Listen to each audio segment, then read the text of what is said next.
Good morning, student. Today we are going to learn about a brief part of solid state chapter. The two states of matter, the liquid and gaseous state, we already learned in class 11. Okay, let's start. First of all, we are just memorizing some important properties of solid, as many of these properties we learned in our lower classes. These are very basic properties. Solids are rigid and have definite shape. They have fixed volume. They are nearly incompressible. They have long range order and they have high density. The new property here we are getting is long range order. Particles of solids are systematically arranged through the whole solid. It means there is no irregular or haphazard arrangement of particles in the solid, what we called long range order. Solids are broadly classified into crystalline and amorphous categories. Characteristics of crystalline solids are they have long range order arrangement of particles, they have sharp and high melting point. Some examples are sodium chloride, potassium nitrate, etc. And characteristics of amorphous solids are they do not have long range order of particles. They melt gradually over a range of temperature.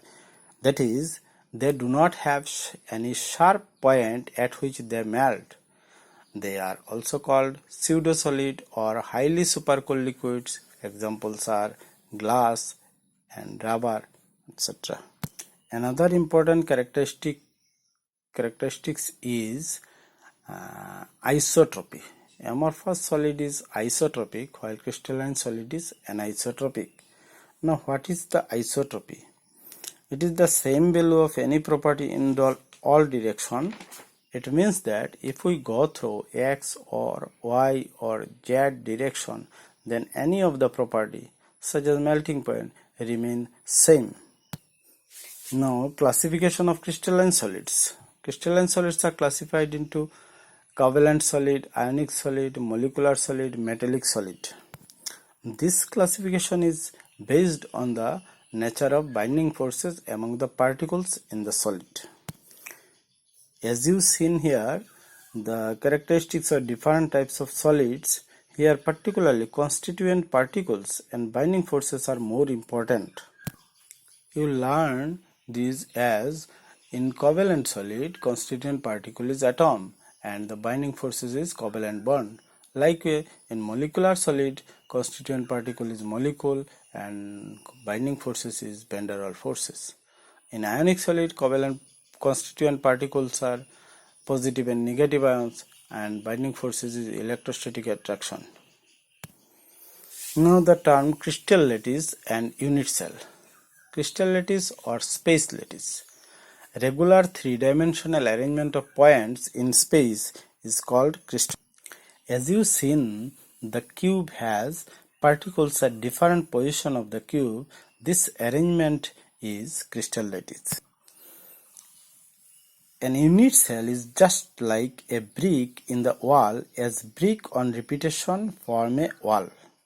So definition of unit cell becomes the smallest three-dimensional portion of lattice having all properties of the crystal, which on repetition on all direction give complete crystal. Now unit cell parameter.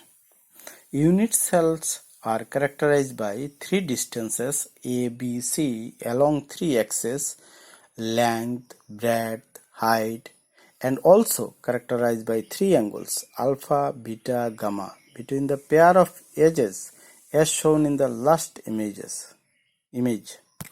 On changing any of these, unit cell type will automatically change. Collectively, these edge lengths A, B, C and axial angles alpha, beta, gamma are called unit cell parameter.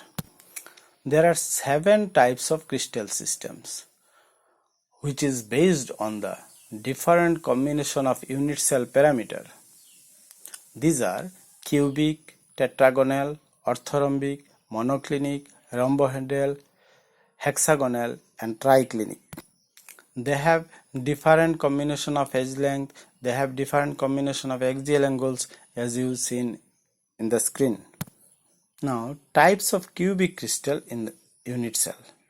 As we seen if A equal to B equal to C and alpha equal to beta equal to gamma equal to 90 degree, then such unit cell is a unit cell of cubic system.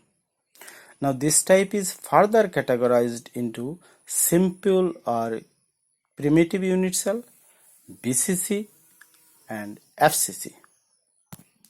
Before understanding these three types, we should have remember regarding a cube that a cube has 8 corners, 6 faces, 12 edges and 1 body center.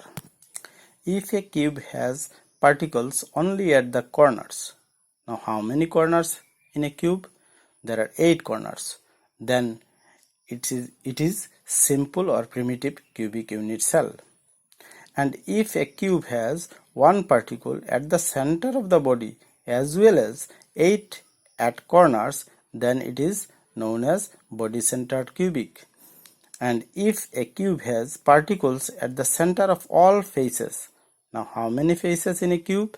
6 faces, as well as 8 particles at the 8 corners, then this type of unit cell is face centered cubic unit cell. Well, today you go through this much attentively.